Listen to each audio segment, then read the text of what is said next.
Alright, babe friends, it is Charles, and today we're going to talk about another comic that I am loving. This is Bronze Faces, number 2 from Boom Comics. I probably won't give too much of an in-depth review of this one, but I will talk about why it means so much to me. And in short, this is a story about Pan-African repatriation of culture, of art, of identity. And so I think that this is a monumental book and an important book for that reason. And it is written with cultural identity um, as a major point and authenticity as well. Uh, we had our heroes, Timmy, Kavunga, and I cannot remember the other one's name. I don't think she doesn't take a lot of the story here, and this issue is mostly focused on Timmy and Kavunga. But the last issue, we meet these three friends who were almost like siblings. They were all taken in by this artist, and when he died, his art was sold into a Soho museum in Britain. And when one of them tried to make to purchase it back, to take it back to Nigeria, uh, they weren't allowed. So they took the art. And in the process of that first art theft, they found a list of other African art that is stored in British museums and has been pilfered. And so they make it a larger mission, not just to repatriate Timmy's father's art, but all of the Nigerian art that's on that list. And I was very excited because it took it from a singular perspective about a single artist and his family, if you will, to a much broader story that really expands the world to the point to where this can be a long running series that tackles a lot of issues that are important to me as a black man. And so I am very excited about that. And this book, the first one, we started off exactly the same way with a cold open of them kind mid robbery. And as opposed to a museum this time, it's in a train steaming through Nigeria. And there's these shady art dealers. And in the midst of these art dealers is an influencer, social media influencer, who also evaluates art, African art. And she has a big following, and she is live streaming the whole thing. And I think that's a very fun way of, fun way of telling the stories, which from the perspective of Timmy and his gang, which has expanded, by the way, and they've become more complex, and they're not as bumbling as that first heist. But you get their perspective, and then you get the perspective of the influencer and the people in the live stream commenting.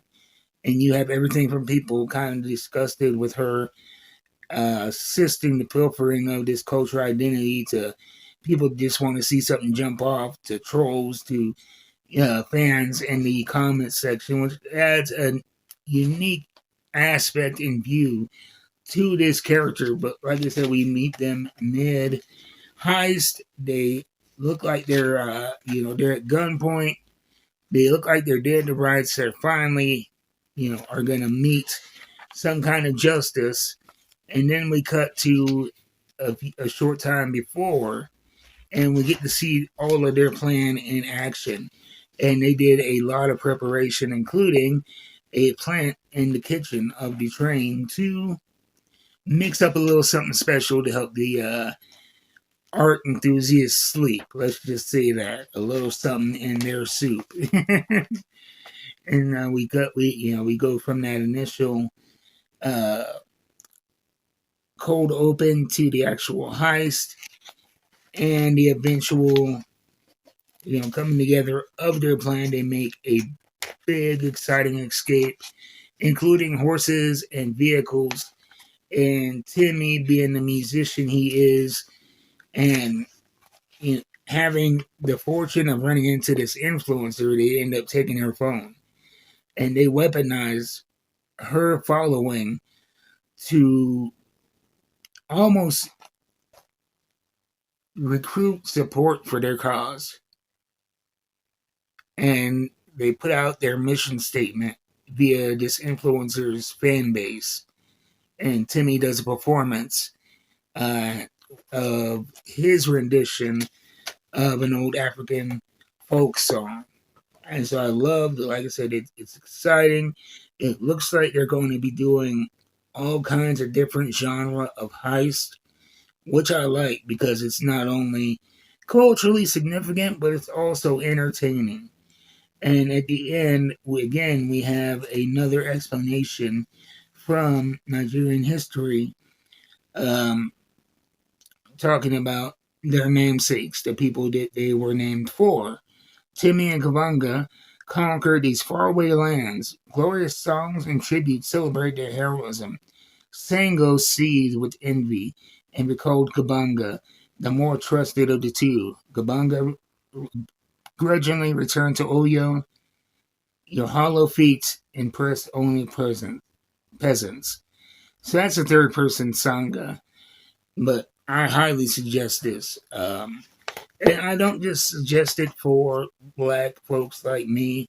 I think if you're wanting to get an understanding of the Pan Africa diaspora, it is a great way to be entertained and informed.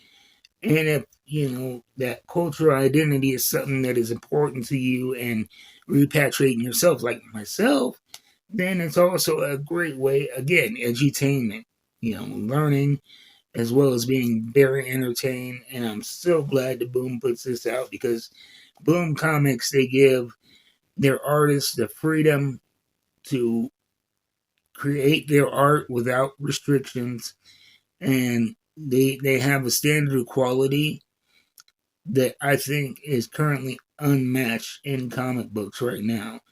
The worst Boom book I read was still fantastic. And so that's Bronze Faces number 2. Get it at your local comic book store. And as always, if you do not have a local comic book store, I suggest my friend Jeff at coffeeandacomic.com. They have nationwide shipping, great prices, and they give you complimentary coffee with every comic book purchase. So check them out, and I will see you next time. Until then, keep reading them books. I'm out.